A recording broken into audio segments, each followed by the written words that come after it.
Okay, so recently in July of 2025, Chelsea won the Club World Cup. We're at the trophy lift moment. It's the moment every footballer dreams of. Players come together, hands on shoulders, emotions at their peak. The usual. Well, not really. Right there in the middle of all the blue shirts, we see Donald Trump. Not on the sidelines, not watching from the stands, standing inside the celebration. Now that clip went viral. People laughed at it, made memes out of it. What's he doing? Why is he still here? What game? What's he doing? What's he doing?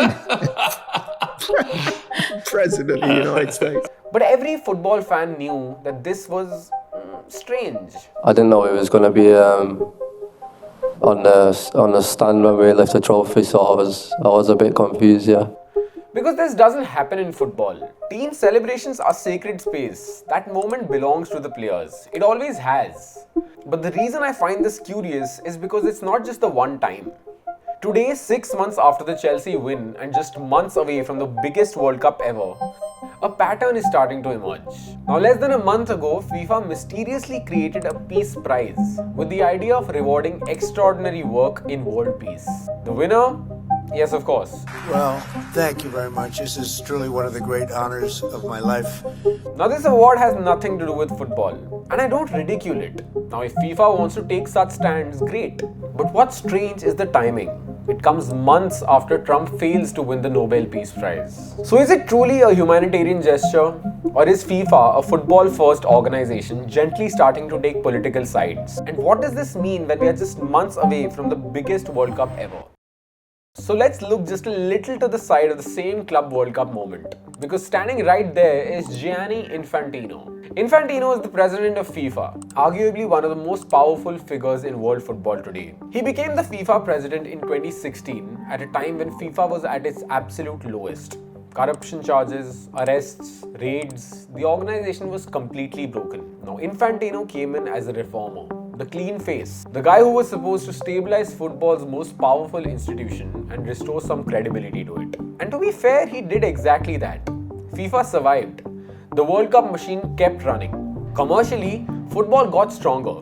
FIFA's World Cup revenues climbed into the billions, breaking records year after year. But over time, something else started to change. As FIFA got stronger commercially, another side of it started becoming harder to ignore.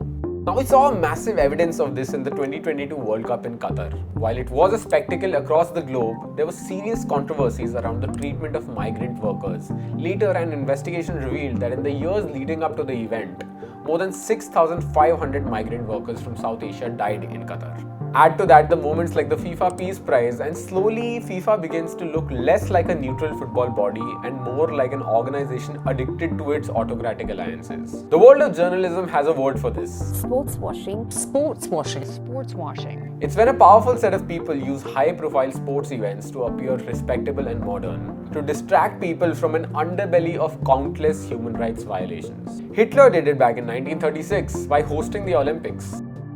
Today we are standing on the edge of the biggest World Cup ever. 3 host nations, multiple time zones, and more teams than we have ever seen before. For the first time, we'll have 48 teams at the World Cup instead of 32 that we grew up watching. Now on paper that sounds incredible, but here's what's unsettling. 2 of those qualified teams are from the countries that fall under the travel bans implemented by the United States in 2025, Iran and Haiti. Now sure, the teams will likely get exemptions, players will arrive, officials will attend. So what's wrong? Well, neither of these countries will have any travelling fans in the entire World Cup. And that's where this pattern stops becoming abstract and starts becoming very, very real. Because football without fans isn't football.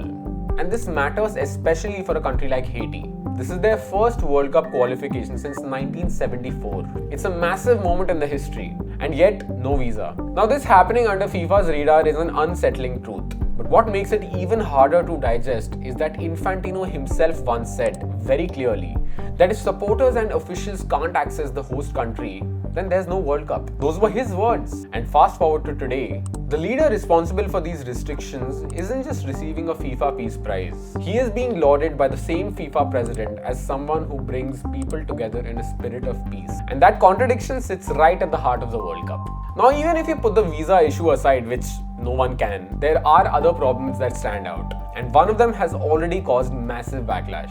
When FIFA released the initial pricing for the 2026 World Cup, The reactions were immediate.